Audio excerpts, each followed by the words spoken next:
Boa tarde, meus amigos, boa tarde, minhas amigas. Nós estamos aqui na Sociedade de Estudos Espíritas Francisco de Assis, hoje é 22 de abril de 2024, né?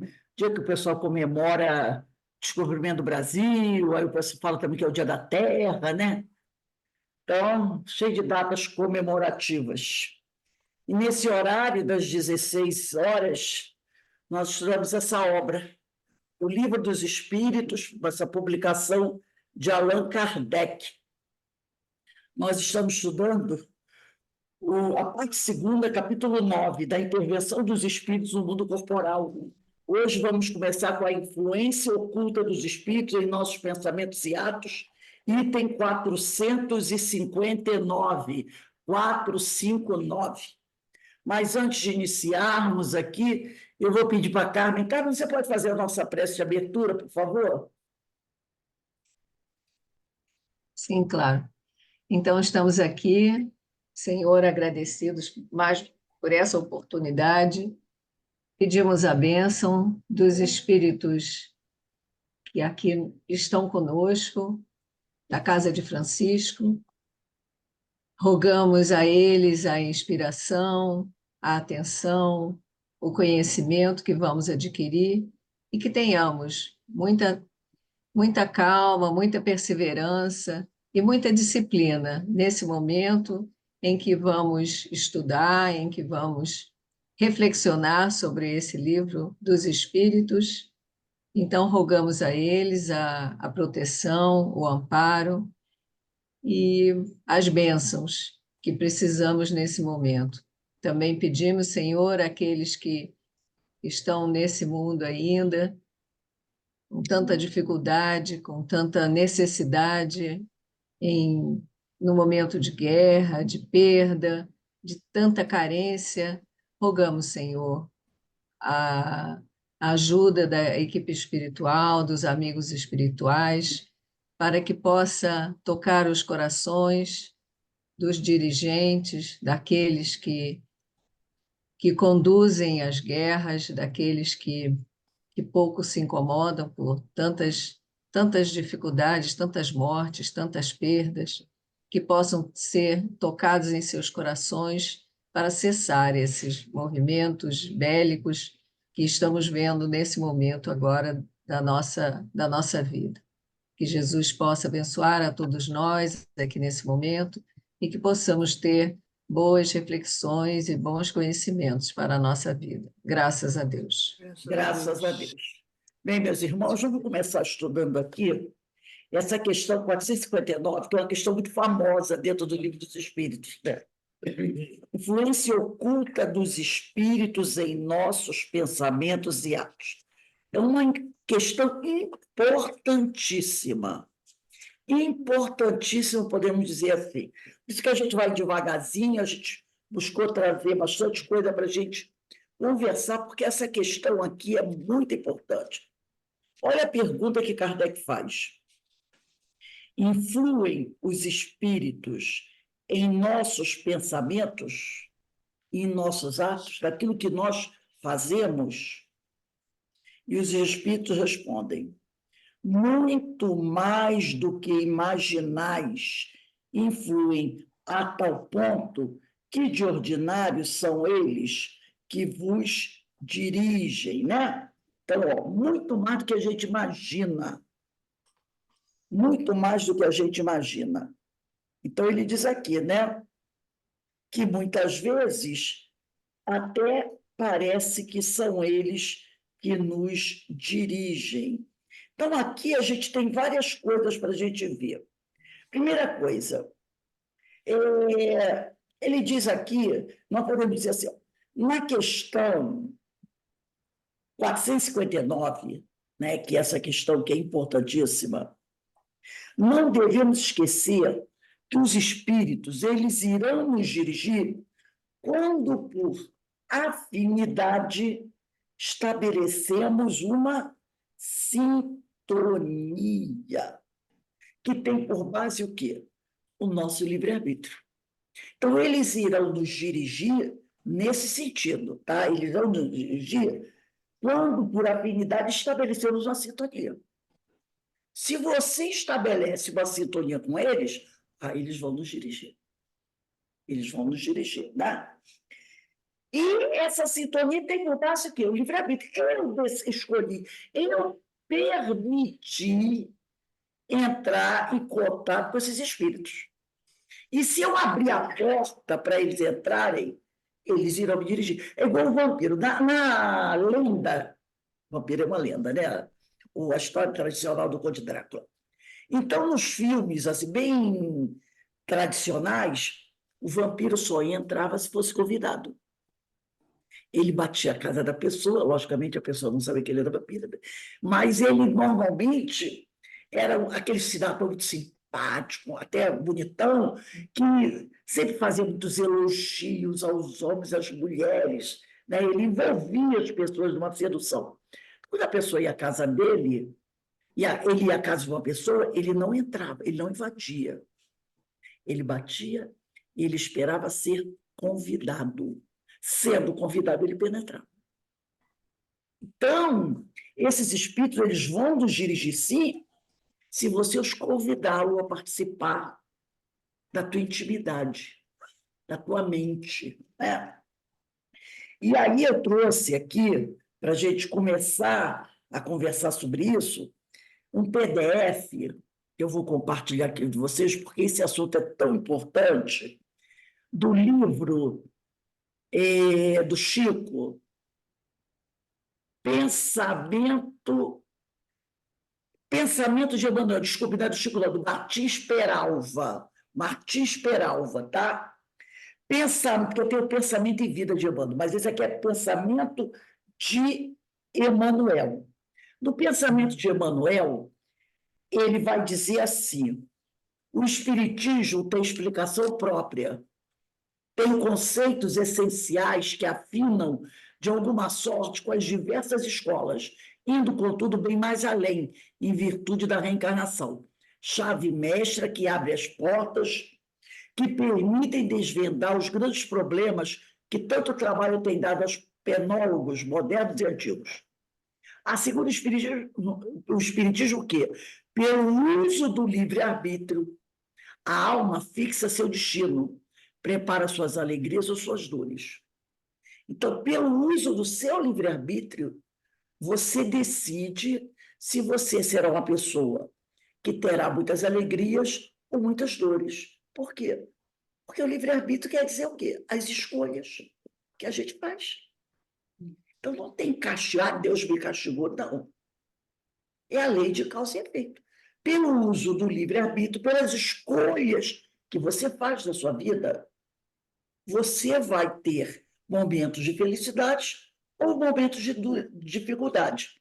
Aí eles aqui, o destino é resultante através das vidas sucessivas de nossas próprias ações e livres resoluções. Então, nosso destino se forma assim, através das nossas reencarnações e das nossas ações, das nossas resoluções. A liberdade e a responsabilidade são correlativas do ser, porque você age com uma certa liberdade, mas você tem que ter responsabilidade na sua ação. Né? E aumentam com sua elevação. Conforme você vai evoluindo, as suas responsabilidades também vão evoluindo, né? Fatalidade, determinismo e livre-arbítrio coexistem nos mínimos ângulos de nossa jornada planetária. Então, fatalidade, o pessoal diz assim, seu celular, por favor. Fatalidade funciona no seguinte: se eu ajo mal, é certeza que eu vou ter e responder por aquilo. Se tem fatalidade, é essa. Toda ação tem uma reação. Então, se você faz o bem, você vai viver bons momentos. Se você faz o mal, você vai viver maus momentos. Então, porque a pessoa fala, é fatalidade. Morreu porque chegou a hora e Deus quis. O que ele estava fazendo? Aí ele estava atravessando a Avenida Brasil debaixo da passarela. Aí viu o caminhão, atropelou e morreu. Morreu na hora, Deus quis. Deus quis. Tinha uma passarela. Por que ele não subiu outra vez pela passarela?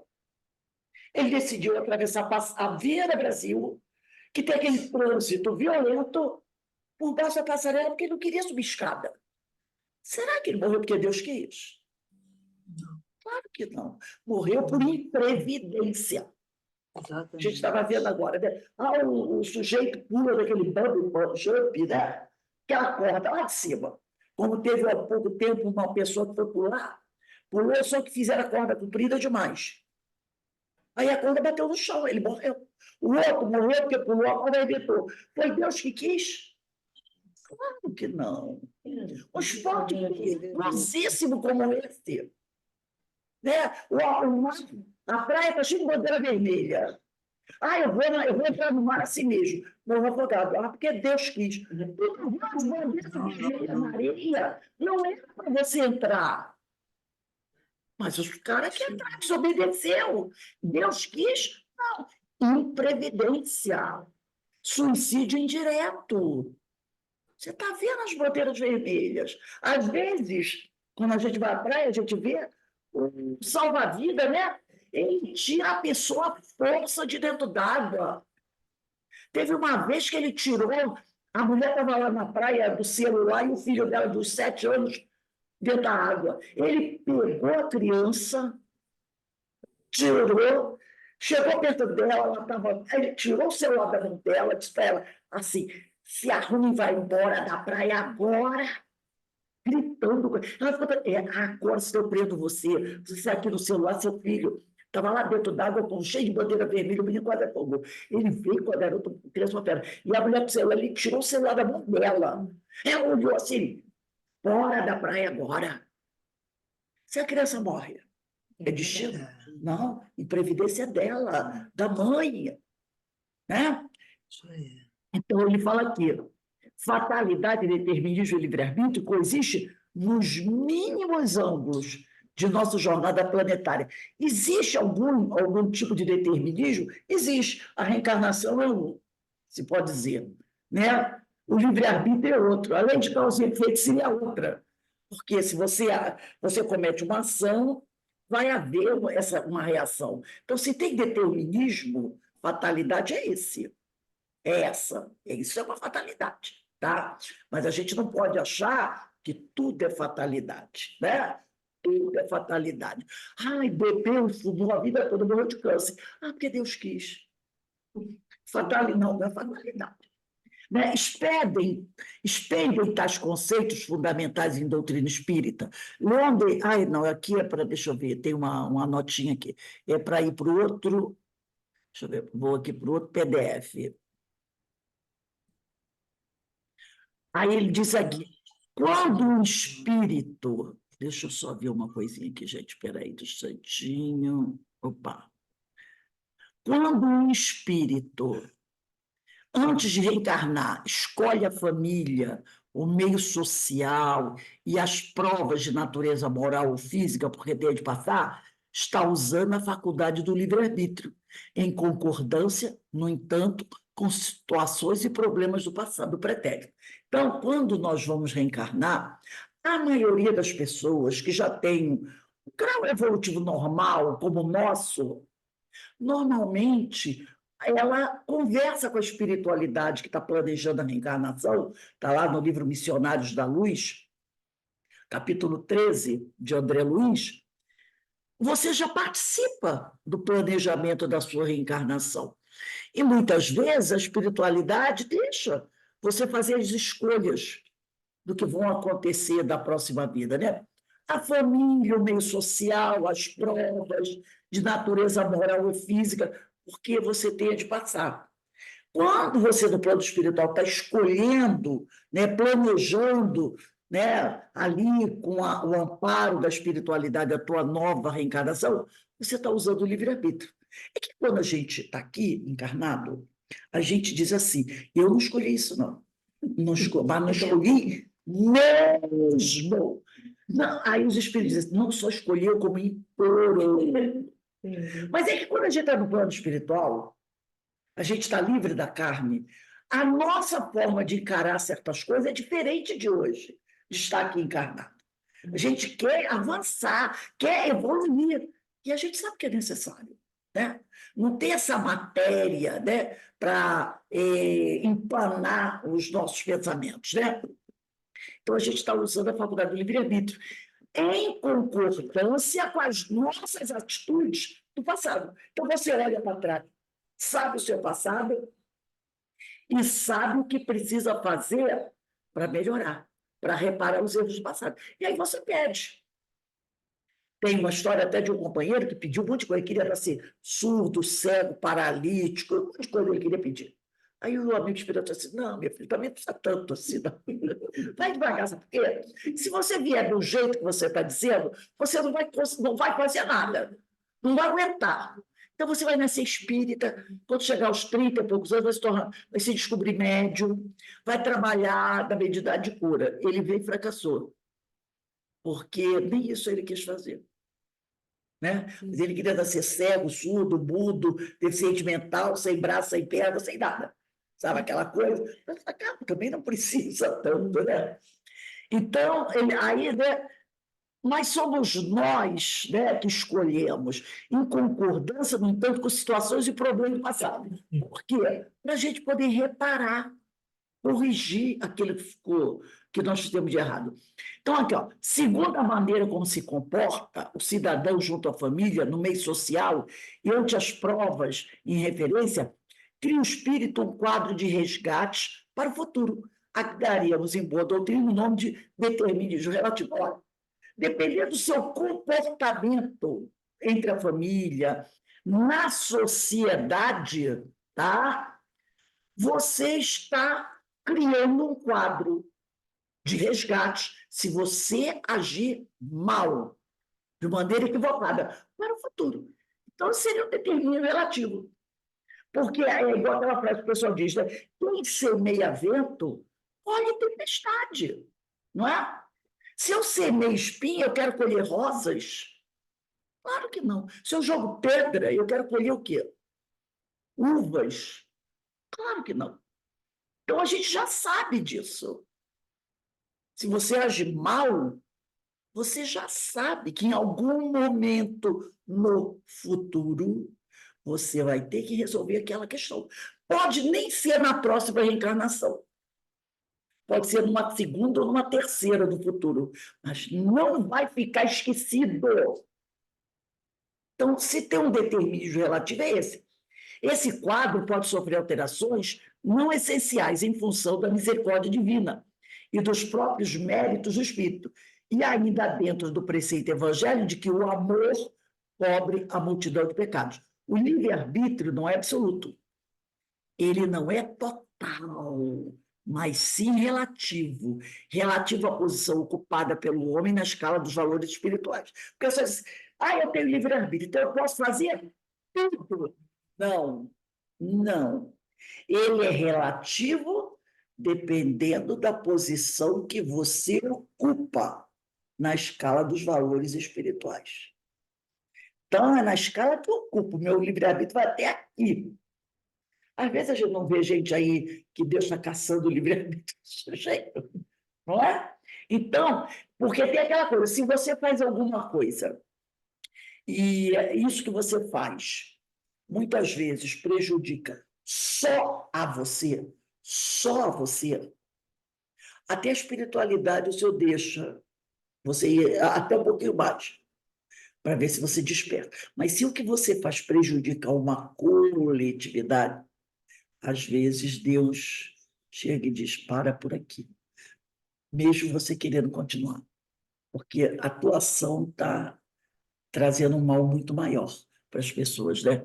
Então, o livre-arbítrio não é absoluto, mas é relativo à posição ocupada pelo homem na escala dos valores espirituais. Por exemplo, um espírito de escola, um espírito muito elevado, ele tem um livre-arbítrio muito maior que eu, muito maior que eu. A ele é permitido muito mais coisas do que a mim, porque ele sabe melhor do que eu escolher as coisas. É? Ele não vai colocar em risco as pessoas. E enquanto a gente, às vezes, né? Você com uma raiva, eu estou com raiva de alguma coisa. Por exemplo, eu vi uma cena na televisão, para você ver o nosso nível de ignorância e livre-arbítrio. Houve um baile aí num bairro, um baile à noite, um clube, e terminou em briga. E a briga começou dentro do clube e foi para a rua. Todo mundo brigando, brigando, brigando, brigando. De repente, um jovem de 17 anos, que não é mais uma criança, estava brigando na rua. O que ele fez? Saiu da briga, foi na casa dele, que ele morava naquela rua, no final da rua. Pegou o carro da mãe, veio em direção ao clube, e um monte de gente brigando na rua, ele passou com o carro por cima de todo mundo e foi embora. Ele estava brigando na rua, com raiva. Olha como ele usou o livre-arbítrio, com raiva. Foi na casa dele, a mãe estava dormindo, pegou a chave do carro, pegou o carro, ele já sabia dirigir, veio e o pessoal estava brigando na rua. E ele atropelou o pessoal e foi embora. Como se, esquecendo que hoje tem câmera para tudo quanto é lado, né? Filmaram ele, viram ele, a roupa que ele estava. Foi preso. Isso. Olha como ele usou o livre-arbítrio dele. Né? Então, na hora da raiva, ele achou que tinha o direito de fazer isso. Mas tudo bem. Agora vai ser preso, até foi preso, que é um crime doloso, quando a pessoa tem intenção de matar. Aí a pessoa vai dizer o quê? Eu não sabia? Claro que ele sabia. Claro que ele sabia. Que não deveria fazer aquilo. Claro que ele sabia que não poderia fazer, mas a raiva que ele estava de alguém que estava ali brigando, que deve ter batido dele, ele achou que tinha esse direito de passar de carro por cima de todo mundo. E tinha um rapaz que estava muito mal, não sei nem se desencarnou.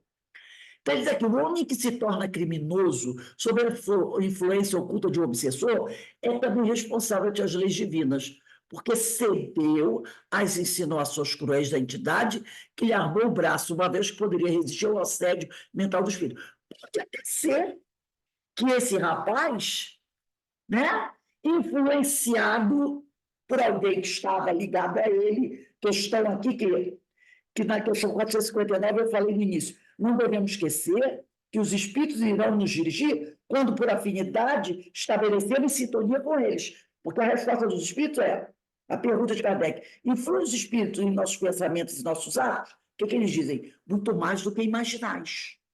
Influem a tal ponto que de ordinário são eles que vos dirigem. Agora, se esse rapaz cedeu à influência de um espírito, foi por quê?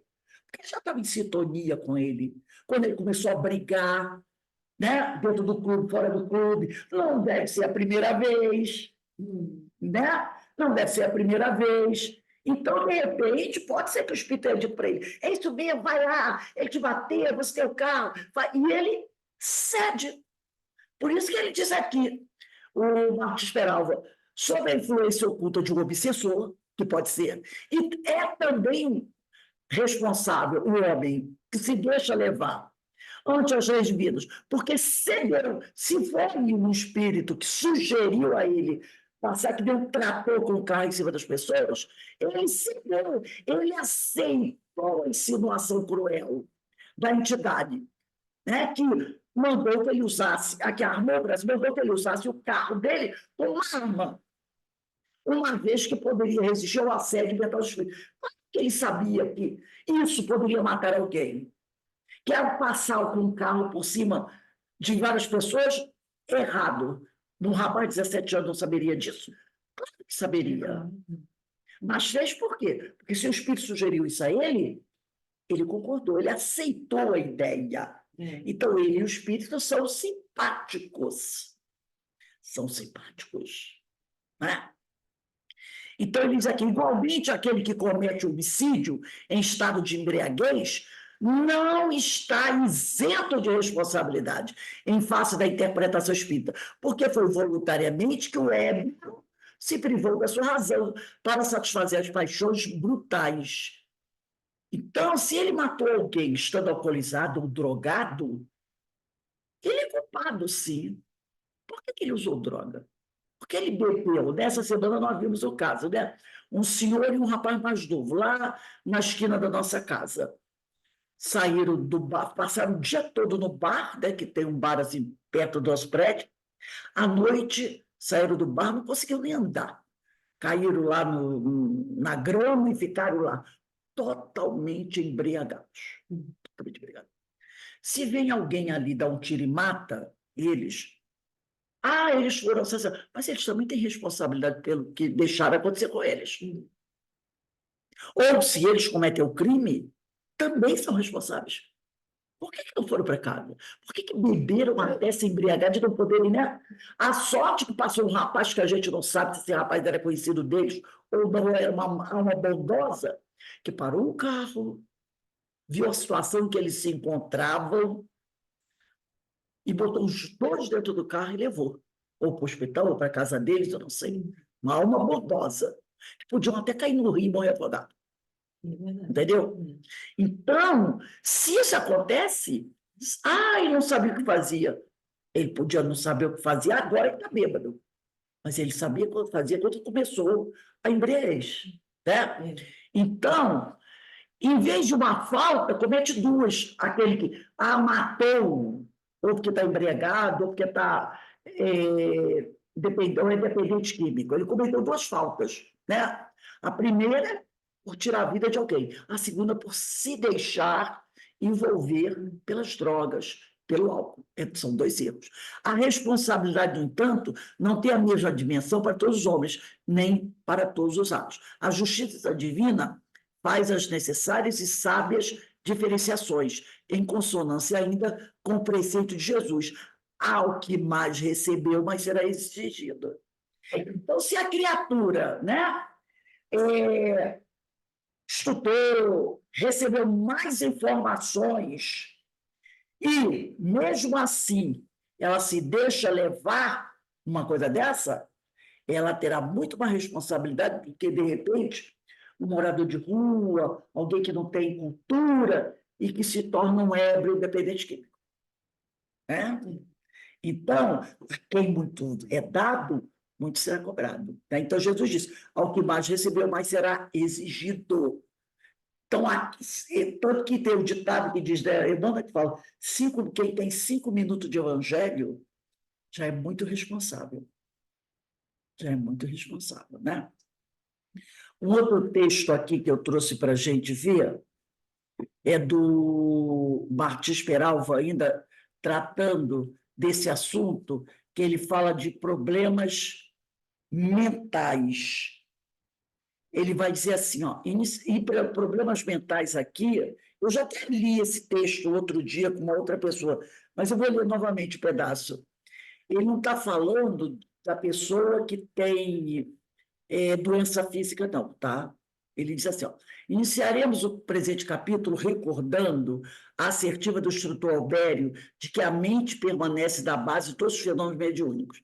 Assim sendo, evidencia-se e se avulta sobremodo a responsabilidade de todos nós, especialmente dos médios, nos labores evolutivos de cada dia. Estudemos com simplicidade, né, e clareza o problema mental, porque na resposta da consciência 59 diz assim, a pergunta, influi os espíritos em nossos pensamentos e nossos atos? Muito mais do que imaginais. Influem a tal ponto que de ordinário são eles que vos dirigem. Então, vamos estudar com clareza o problema mental.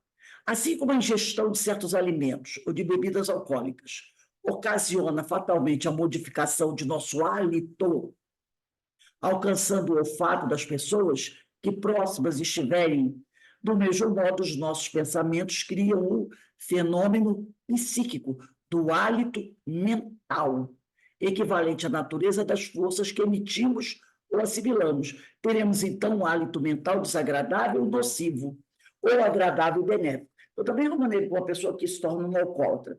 Às vezes chega perto de você, você sente o cheiro da bebida. Da mesma maneira, o nosso hálito mental, ele libera, tá, uma energia que vem do nosso coração, do nosso íntimo, que pode ser uma energia boa, ou pode ser uma energia ruim. Às vezes você encontra uma pessoa na rua, essa pessoa, né, você dá um abraço em você, quando ela vai embora, você está precisando ir para o hospital. Né? Outras vezes, você que está bem para baixo, você encontra uma pessoa, dá um abraço, aí quando ela vai embora, você diz, nossa, estou ótimo, ótimo, né? Porque ela... Né? Então, esse hálito mental é a nossa atmosfera espiritual. Né? Porque tem gente que parece que anda na rua, igual aquele desenho que a pessoa vai andando em cima, tem uma nuvem negra, aí dando trovão, né? Aí tem raio, trovão, não tem esses desenhos assim? O cara vai andando pela rua e parece que tem uma nuvem preta e dando trovão, raio, aquela coisa toda, tempestade. Tem pessoas que são assim. É a atmosfera mental da pessoa. Então, ele diz aqui, o hálito bucal será determinado pelo tipo de alimentação ou de bebida que ingerirmos, né? O nosso hálito bucal. Já o hálito mental será, a seu turno, determinado pelo tipo dos nossos pensamentos. É a nossa atmosfera espiritual, tá? O nosso ambiente psíquico será, assim, inexoravelmente determinado pelas forças mentais que projetamos através do pensamento, da palavra, da atitude, do ideal que você abraça. O ambiente psíquico de uma pessoa de maus hábitos ou de hábitos bons será notado. Você percebe uma pessoa que tem um ambiente psíquico, uma atmosfera espiritual boa ou ruim. Né? Às vezes a pessoa passa por você, você fica toda perto de nossa, coisa desagradável, porque você captou, de certa forma, a atmosfera espiritual dela. Né? Então, será assim inexorável e determinado pelas forças mentais que projetamos através do pensamento, da palavra, da atitude, do ideal que nós abraçamos. O ambiente psíquico de uma pessoa de maus hábitos ou de hábitos salutares será notado, sentido pelos espíritos e pelos encarnados, quando dotados de evidência ou forem sensitivos. Às vezes não precisa nem ser muito sensitivo. Você sente, a pessoa diz assim, fulano está carregada. Então diz assim, fulano está carregado, né? Aí você diz, nossa, me arrepiei toda, né? Às vezes você fica até com mal-estar, vontade até de vomitar, uma sensação desagradável, né? Ao nos aproximarmos de pessoa encolerizada ou que conduza no coração, mesmo em silêncio, aflitivas preocupações, notaremos o seu hálito mental, quer dizer, a atmosfera espiritual dele, dessa pessoa. Do mesmo modo que notaremos o hálito bucal de quem tomou um copo de vinho ou mastigou uma cebola, né? As ideias são criações do nosso espírito, criações incessantes, ininterruptas, que se projetam no espaço e no tempo, adquirindo forma, movimento, direção e tonalidades equivalentes à natureza superior e inferior das ideias criadas. Um pensamento que expresse desejos ou objetivos veiculado poderosamente por nosso espírito poderá até ser fotografado, poderá inclusive ser visto pelos médiuns videntes ou percebido pelos médiuns sensitivos. O nosso campo mental é, pois, inteiramente devassado pelos espíritos e até pelos encarnados. Então, a nossa mente pode ser vista, pode ser vasculhada pelos espíritos, tá?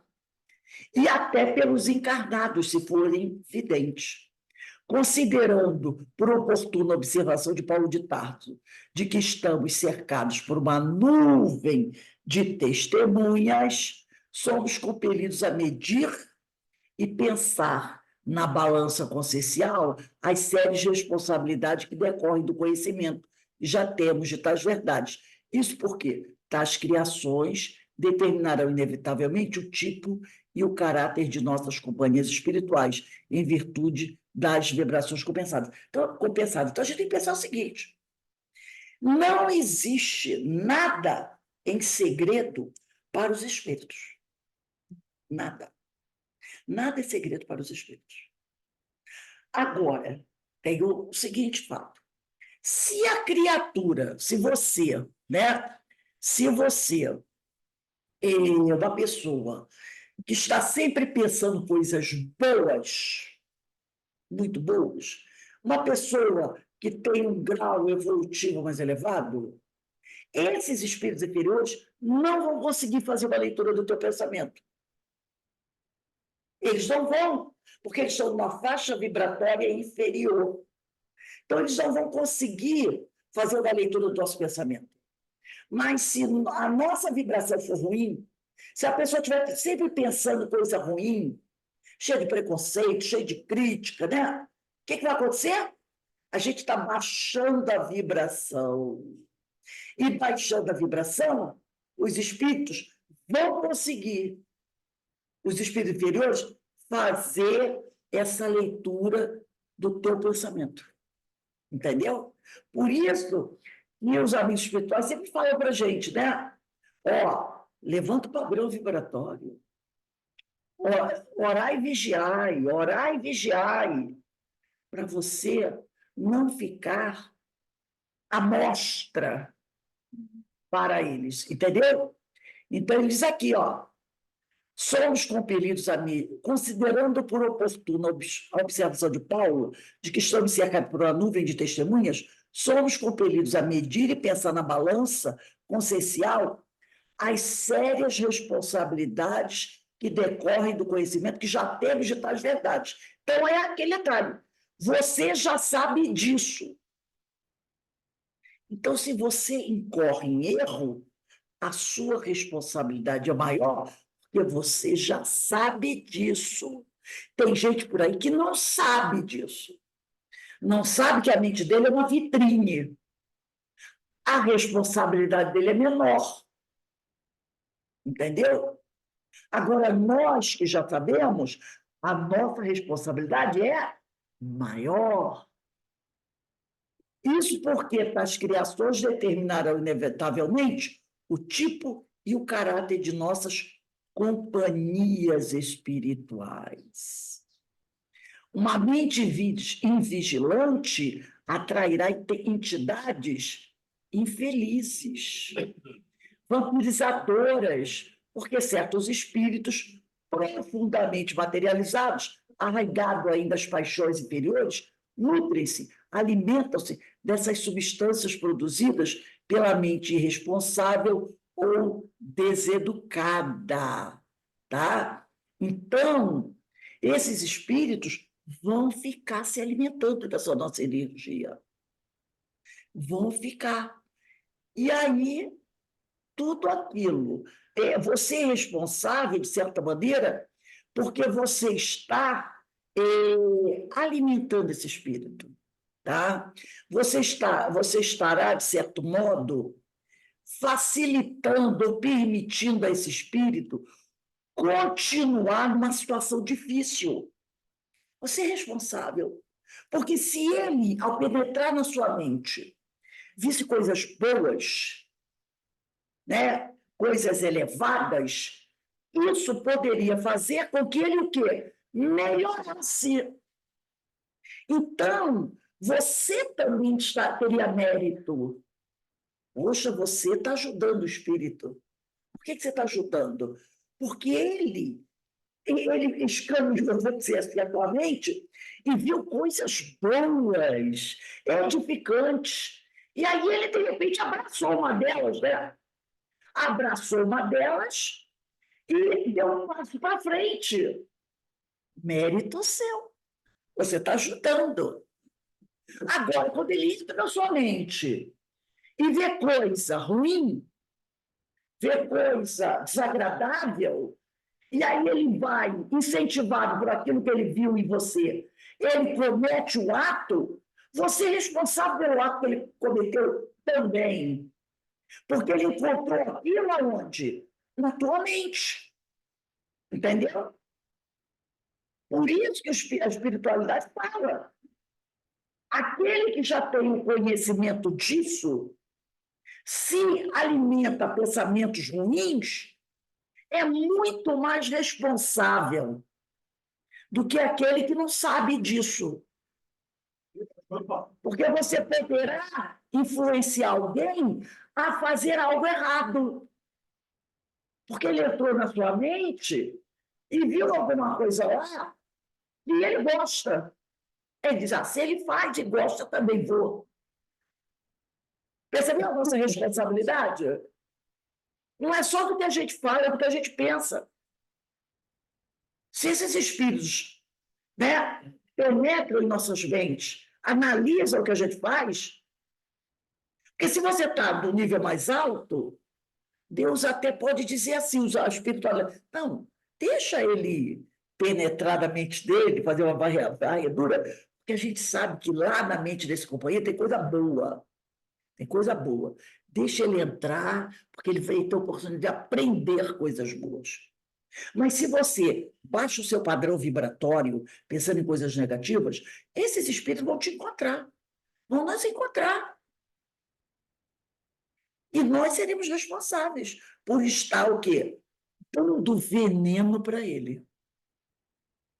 Dando uma arma para ele, uma corda para ele se enforcar mais ainda do que a situação que ele se encontra.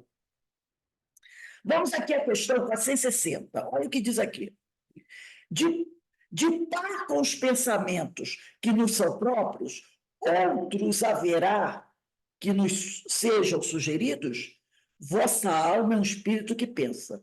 Não ignorais que, frequentemente, muitos pensamentos vos acodem há um tempo sobre o mesmo assunto, e não raro contrários uns aos outros. Pois bem, no conjunto deles estão sempre de mistura os vossos com os nossos, quer dizer, os vossos pensamentos com os pensamentos dos espíritos. Daí a incerteza em que vos vedes, é que tendes em vós as ideias a se combaterem.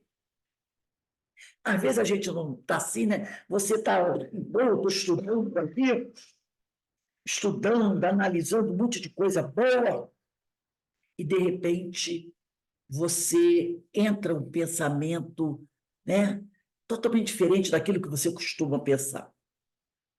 E aí você fica assim, meu Deus, por que eu pensei nisso agora? Né?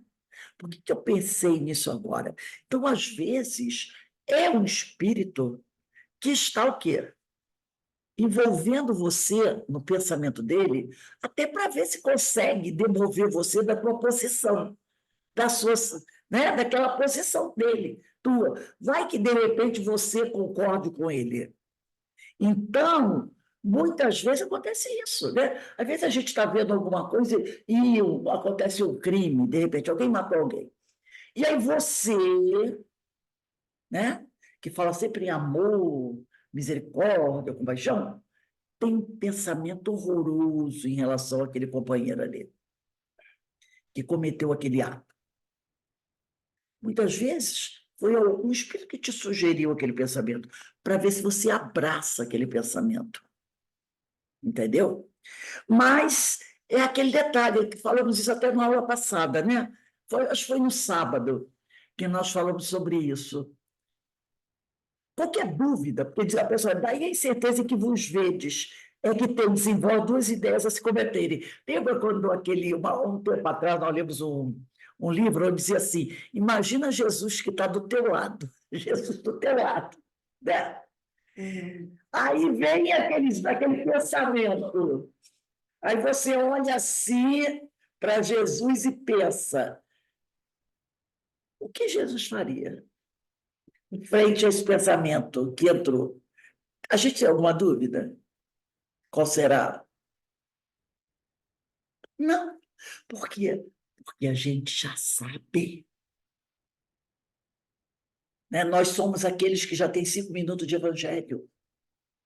Então, nós já sabemos o que é certo e já sabemos o que é errado. Se você permanece naquele pensamento negativo, você está permanecendo usando o seu livre-arbítrio. Porque você quer, porque nós já sabemos o que é certo e errado. Então, não tem desculpa. Tá? Então, por isso ele diz aqui, daí a incerteza em que vos vedes. A maioria das coisas hoje, nós não temos mais incerteza. Porque a gente já sabe o que é bom e o que não é bom. Você já sabe. Então, se você já sabe e escolhe o que não é bom, por que você escolheu? Porque você quis. Para atender o seu orgulho, sua vaidade, seu egoísmo. Não porque você não saiba que isso não é bom. A gente já sabe. Olha, 461. Como havemos de distinguir os pensamentos que nos são próprios daqueles que os espíritos sugerem? Quando o pensamento vos é sugerido, tens a impressão de que alguém vos fala. Geralmente, os pensamentos próprios são aqueles que acordam em primeiro lugar. Normalmente, aquele primeiro pensamento que vem é o nosso. É o nosso, normalmente. Tá? Afinal, não vos é de grande interesse estabelecer essa distinção. Muitas vezes é útil e até não saiba fazê-la, se é seu ou se é do outro. Não a fazendo, obra, quer dizer, trabalha o homem com mais liberdade.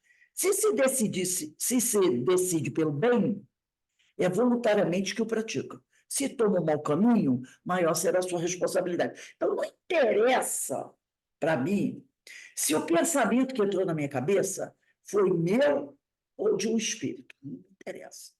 O que me interessa é o que eu vou fazer perante esse pensamento.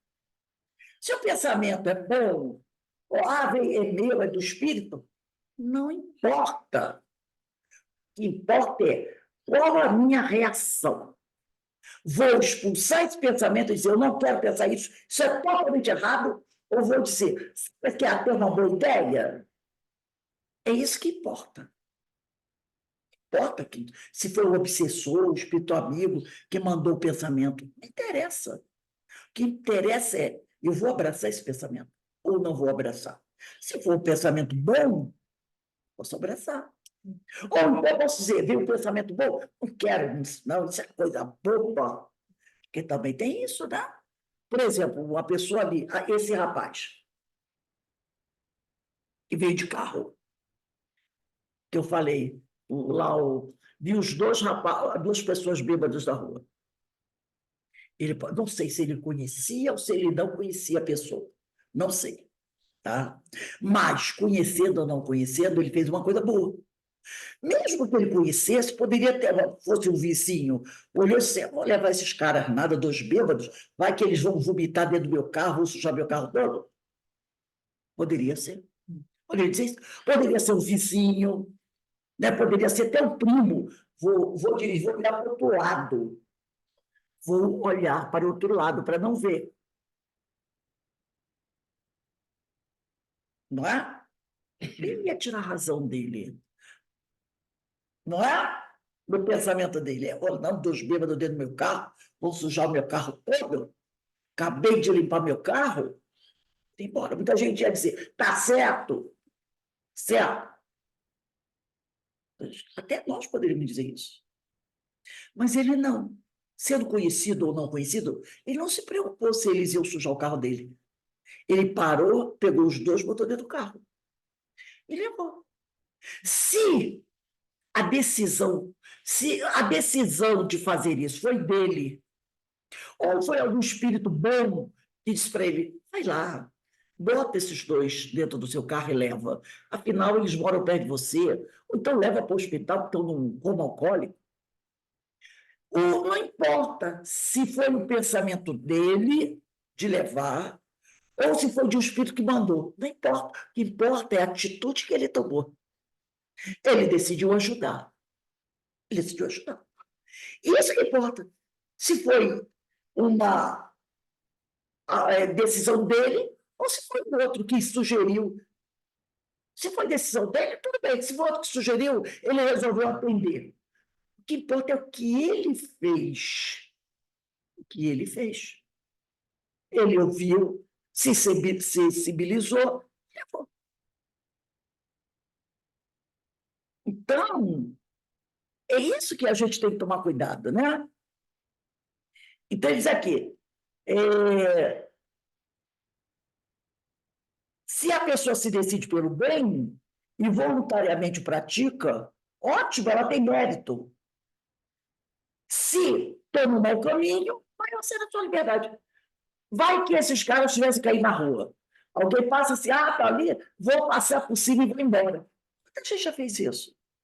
Viu um morador de rua, foi lá, pegou uma garrafa de álcool, jogou e tacou fogo. Já não vimos isso várias vezes? O pessoal vem, morador de rua, que não está fazendo mal, ninguém está dormindo lá no cantinho dele. O cara olha assim, vai lá, pega gasolina, joga e taca fogo. Ah, não foi obsessor. Não interessa se o pensamento foi dele, de tacar fogo do morador de rua, ou se foi o espírito que sugeriu e ele abraçou. O que é a decisão. Foi ele. Que decisão ele tomou? Entendeu? É lógico que se um espírito tivesse sugerido a ele isso, esse espírito também será responsabilizado. Mas ele vai ser. Porque ele aceitou, abraçou a ideia do espírito. E se a ideia foi dele, ele também é culpado. Tá? 462. É sempre de dentro de si mesmo que os homens inteligentes e de gênio tiram suas ideias? Algumas vezes. Algumas vezes. Elas lhes vêm do seu próprio espírito.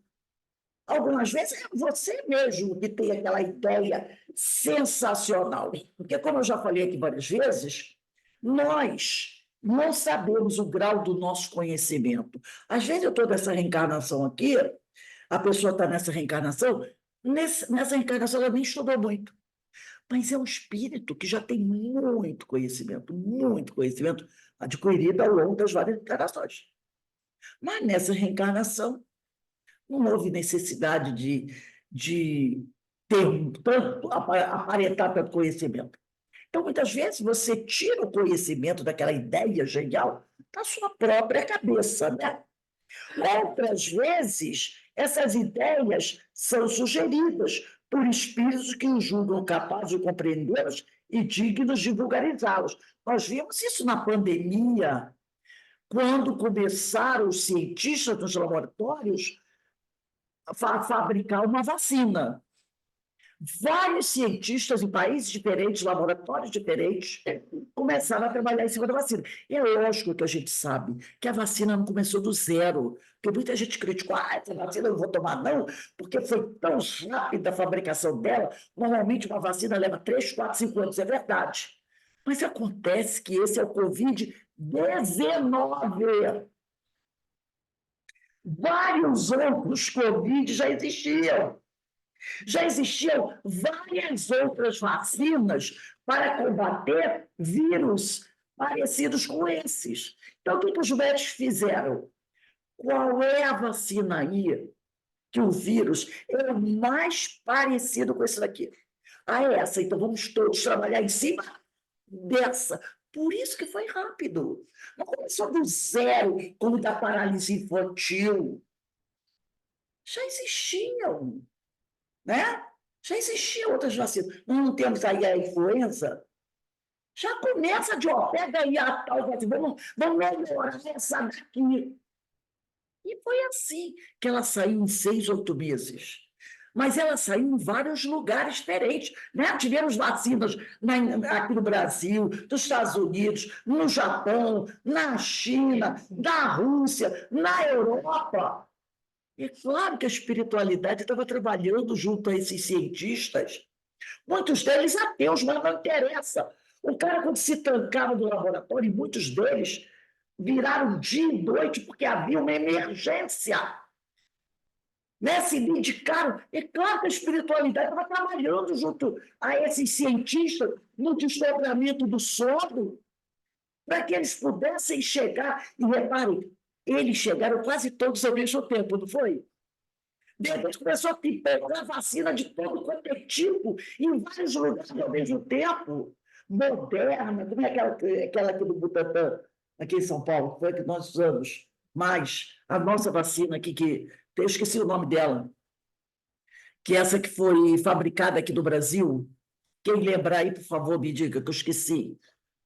AstraZeneca? Coronavac. Coronavac, né?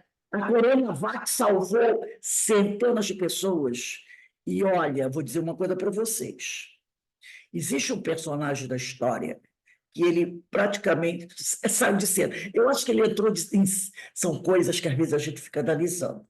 É uma pessoa que politicamente, né, muita gente criticava, mas o sujeito entrou em cena para trazer essa vacina. A impressão que eu tenho que ele encarnou, e alguém disse para ele assim: vai chegar um momento da sua vida que vai ser crucial. Vai ser crucial. Se você abraçar essa tarefa, não importa, vamos dizer assim, intenções, mas se você abraçar essa tarefa, eu acho que você vai dar um salto de qualidade na tua reencarnação, que vai ser espetacular. Depois você pode sair até de cena, que foi o governador de São Paulo na época. Ele botou na cabeça dele, lembra? Que ele ia fabricar uma vacina aqui no Brasil. E ele fez.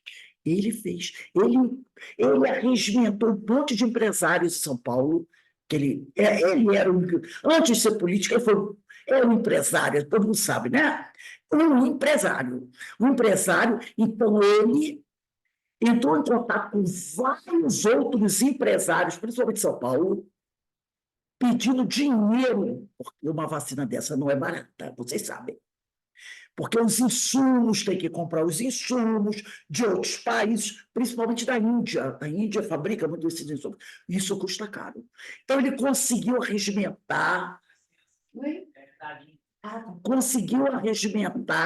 muito dinheiro com os empresários para fabricar esta vacina, né? E ele conseguiu arregimentar esse dinheiro, empregou esse dinheiro, e essa coisa virou, sabe, aquele objetivo dele, quase uma obsessão boa, e junto a cientistas, a uma equipe médica de São Paulo, foi do Butantan, né? Do Butantan, ele fabricou, conseguiu produzir essa vacina que salvou inúmeras, milhares e milhares de pessoas. Reparou que depois ele saiu de cena? Ninguém sabe onde ele está, trabalhando nas empresas dele. Ele saiu de cena. Então a gente percebe como a espiritualidade às vezes faz as coisas. Não é alguém no lugar certo, na hora certa. Rose, vaidade ou não, tudo bem, não importa. Não importa. É aquele negócio que o pessoal diz, né? Tem uma frase que o pessoal diz assim: você não pode não gostar do indivíduo, mas você vai ter que respeitar. Porque naquele momento no Brasil, foi ele que tomou a frente disso. Ele tomou a frente e disse: eu vou fabricar uma vacina.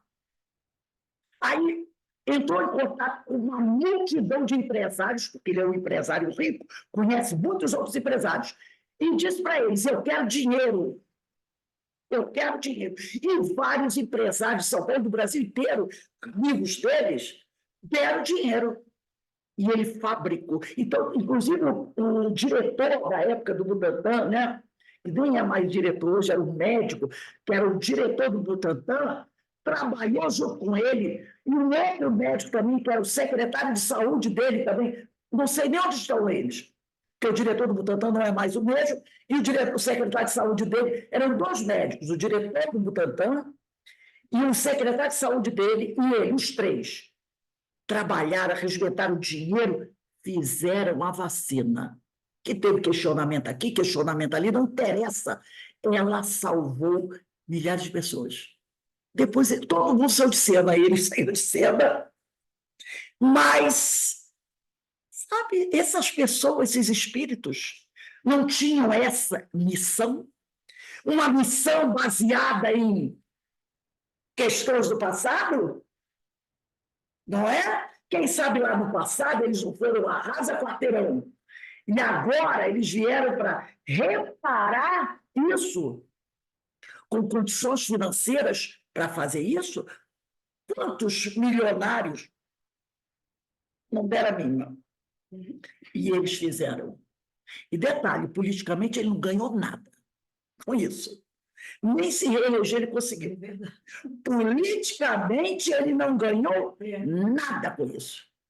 Porque, inclusive, ele deixou o governo de São Paulo para tentar ser não sei o que mais, era candidato a presidente para passar a perna dele, né? E ele perdeu o cargo de governador, porque ele saiu antes do governo para se reeleger a presidente e acabou tomando uma pernada, não deixou de ser governador e nem foi presidente e largou a política. Você entendeu? É a coisa baixa.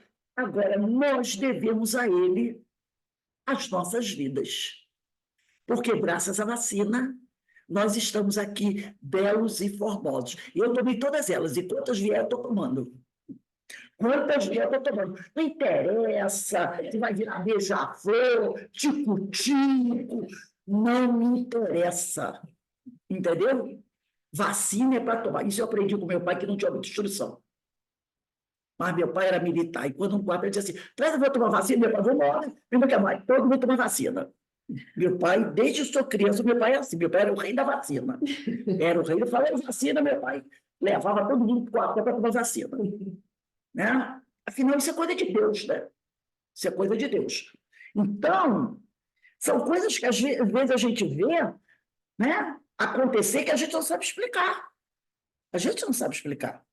Né? Então, a gente sabe que a gente, nesse caso, eu posso podem estar dizendo que eu estou falando uma besteira, mas eu vejo a mão de Deus nesse caso de uma forma extraordinária. Gente, nós tivemos aqui no Brasil quase 700 mil pessoas mortas. Mais de 700 mil, né? Pessoas mortas. Se não tivesse vacina, quantas mais morreram? E quantas morreram antes da vacina? Gente, a gente via na televisão, não era? Parecia-se mosca morta. Assim, desculpe a comparação ridícula, mas a gente via os cemitérios, né? As covas, as famílias enterravam e não podiam nem ir lá enterrar. Quantos coveiros morreram? Porque alguém tinha que enterrar, né? Alguém tinha que enterrar. Quantos enfermeiros, quantos médicos morreram? Quantas pessoas que trabalhavam nas ambulâncias morreram? Porque não tinha vacina. E é o povo de frente. É o povo de frente. Médicos, enfermeiros, atendentes, pessoal que trabalhava nas ambulâncias, coveiros, bombeiros. Quantos morreram? Quantos morreram? Depois que houve a vacina, gente, quantas pessoas se salvaram? Quantas se salvaram? Isso é uma coisa para. Eu vejo isso, coisa de Deus, claro. Então, como ele fala aqui, algumas coisas vêm do indivíduo, mas muitas outras coisas vêm de Deus, né? Então, algumas vezes elas lhe vêm do seu próprio espírito, porém de outras muitas lhes são sugeridas por espíritos que os julgam capazes de compreendê-las e dignos de vulgarizá-las. Então, o caso desse governador de São Paulo é a coisa mais incrível do mundo. Ele entrou, saiu antes do tempo, não conseguiu nada politicamente e voltou ao trabalho dele como empresário. Mas ele fez aquela tarefa. Aquilo foi uma missão. Ele tinha algo a fazer. E isso, com certeza, está ligado a questões pretéritas. Está ligado a questões pretéritas, né? Então, quando tais homens não acham essas ideias em si mesmos, apelam para uma inspiração. Fazem assim, sem suspeitarem, uma verdadeira evocação. Aí tem uma notinha aqui. Se fora útil que pudéssemos distinguir claramente os nossos pensamentos próprios dos que nos são sugeridos, Deus nos houvera proporcionado o meio de consegui-lo. Quer dizer, se for útil, se é útil você saber se o pensamento é seu ou não, Deus te dado um modo fácil de você saber. Né? Como nos concedeu o de diferenciarmos o dia da noite? Quando uma coisa se conserva e precisa, é que convém assim aconteça. Então, tem coisas que não é para a gente saber, tá? Aqui, a gente percebe que, às vezes, ele falou aqui, né? Ele disse aqui, porque muitas vezes você tem aquilo como intuição, né? Você tem aquela intuição que você deve fazer alguma coisa, e você fica, será que essa intuição é coisa minha ou não? Então, poucas vezes, e nós que vivemos assim num mundo muito material, né? Poucas vezes nós buscamos a intuição, poucas vezes a gente busca a intuição. Leon Denis chama a intuição de memória subliminar, o que é diferente de inspiração. Inspiração que me vem de fora. A inspiração vem de fora. A voz da consciência é a lembrança do passado. A intuição é o que eu tiro do meu íntimo. Então, a intuição vem do meu íntimo. Eu sinto que eu preciso fazer alguma coisa. Isso vem do meu íntimo. Por quê? Porque a voz da consciência, e a voz da consciência é a lembrança do passado. Não é de coisa que está para acontecer. Entendeu? Então, como esse cidadão que praticamente, né, foi o autor dessa vacina, lógico, ele foi o cientista, mas eu digo aquele que abraçou a ideia. Alguma coisa, ele teve essa intuição. Ele pode até ter pensado em outras coisas, mas com certeza é alguma coisa que vem de dentro. Ó, chegou a hora de você corrigir aquele problema que ficou pendente. E uma coisa interessante que a espiritualidade diz para a gente, às vezes é uma coisa que ficou pendente, não é na reencarnação passada. Às vezes é uma coisa que ficou pendente há 3, 4, 5 reencarnações atrás. Às vezes é alguma coisa que ficou pendente há 1000 anos atrás. Há 1000 anos atrás. 3, 4 reencarnações atrás, que ficou pendente. Esperando o momento de você estar em condições de abraçar aquela ideia. Entendeu? Então, às vezes, uma coisa que você fez, praticou, lá no ano 300 depois de Cristo, ou até antes de Cristo. Mas aí você vem caminhando, e a oportunidade, o momento, ainda não apareceu.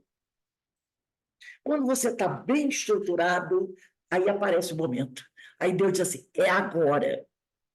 Porque às vezes a gente pensa que o erro da reencarnação passada eu vou ter que resolver nessa. Muitas vezes não. Muitas vezes o erro que eu estou cometendo hoje, eu só vou conseguir reparar daqui a 3 ou 4 reencarnações. No momento que eu estiver realmente preparada para fazer isso. De repente, esse cidadão pode ter cometido o erro há 1000 anos atrás. Ele pode ter sido a pandemia, entendeu? Ele pode ter sido a pandemia, lá no passado, ceifando a vida de milhares de pessoas. Ele pode ter sido, entre aspas, a pandemia. E agora chegou a hora dele auxiliar. Pode ser que essas pessoas que tomaram a vacina e sobreviveram foram pessoas que, lá atrás, ele tenha tirado a vida daquelas pessoas. Entendeu? Então, essa semana, né, que a gente estava vendo um anúncio de um programa, eu não gosto nem ver desses programas, mas estava na Discovery, estava anunciando um programa, né, sobre pessoas que da Segunda Guerra Mundial fizeram coisas bárbaras, né? Então, o anúncio mostrava a foto, assim, entre um programa e outro, fazendo a divulgação do programa, mostrava a foto de uma pessoa, dava o nome dela e dizia assim, responsável pela morte de 5.000 pessoas. Esse responsável pela morte de 3.000 pessoas na Segunda Guerra Mundial, os criminosos, né, de guerra.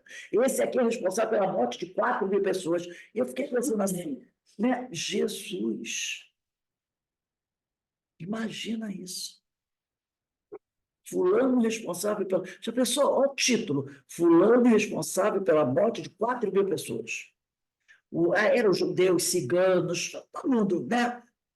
Porque não foram só os judeus que morreram do Holocausto. Houve ciganos, homossexuais, negros, todo mundo que não era simpático à causa, deles e a junta, né? Dos campos de concentração. Você vai encontrar gente de todos os tipos. Padres também morreram, muitos padres morreram nos campos de concentração, que ajudavam pessoas a escapar, a fugir. Muita gente morreu. Então, aí eu estava vendo, eu fiquei pensando, Jesus, Maria José, fulano responsável morre 3 mil, outro 2 mil, outro 4 mil, outro 6 mil, outro 5 mil. Aí eu fiquei pensando assim, quando é que essas criaturas vão conseguir resgatar isso aí? Talvez num caso desse.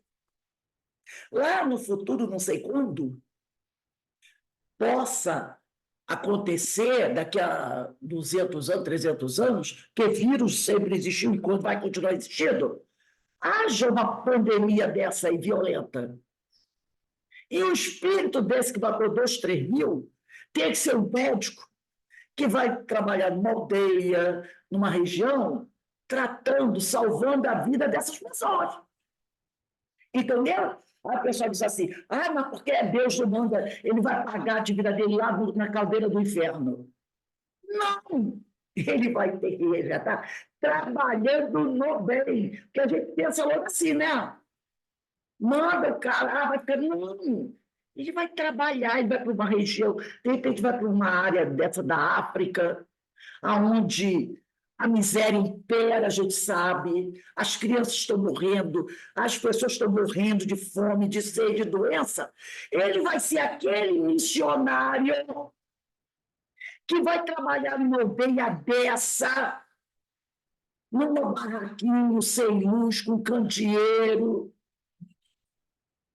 do Médicos Sem Fronteira, correndo risco ainda de sofrer ataques daqueles exércitos de gente maluca, revolucionária, que às vezes ataca, né, as aldeias, mata os médicos, sem com poucos recursos. Ele vai se dedicar, como no passado tiveram tantos, tem um muito famoso, que eu esqueci o nome, a Carmen outra uma vez falou sobre o nome dele, que fez um trabalho desse na África. Fala aí, Carmen, o nome dele. Albert Schweitzer. Exatamente. Né? Tem até um hospital o nome dele. Esses missionários, ele se tornou famoso, mas quantos trabalham, você nem sabe quem são. Vão para lá, morrem lá, depois que ele ajudou todo mundo, pega uma febre daquela braba e morre lá, interno lá, e a gente nem fica sabendo. Porque muitas vezes são esses. Não são espíritos de luz. São espíritos que já reconhecem o erro que cometeram e pedem a Deus aquilo que nós começamos a falar no nosso estudo, uma oportunidade abençoada de uma reencarnação aonde ele possa reparar o mal que ele fez. E aí Deus olha e percebe, você está em condições, meu filho, agora você vai. Porque com certeza, é quase certeza absoluta que você não vai falhar. Porque você já está preparado para reparar. Então, né? São coisas que a gente tem que entender isso, né? E muitas vezes você tem a intuição com você, que é aquilo que vem do seu íntimo. Você sabe que tem que fazer alguma coisa. Eu sei que eu preciso fazer alguma coisa. E aí você começa a fazer. Aí muita gente diz que você é maluco, vai fazer isso. O que você vai fazer lá naquele lugar, no meio do matagal? E você, eu vou, e você vai e faz. Né? Então, gente, nós vamos encerrando aqui. Semana que vem, a gente vai começar na 463. Semana que vem é dia 29. Bota aí 29/4/24, questão 463. E o que é mais interessante, né, gente? Que a doutrina espírita, ela nos mostra tudo isso. O que, às vezes, outras religiões não mostram, né? Então, ela nos mostra tudo isso e a gente, mas também, né, a gente sabe, né? Quem muito foi dado, muito será cobrado. Então, você vai ter que responder, você tem condições. Gente, o que eu dei de pensamento e vida e evangelho, guarda direitinho, fica para a semana que vem.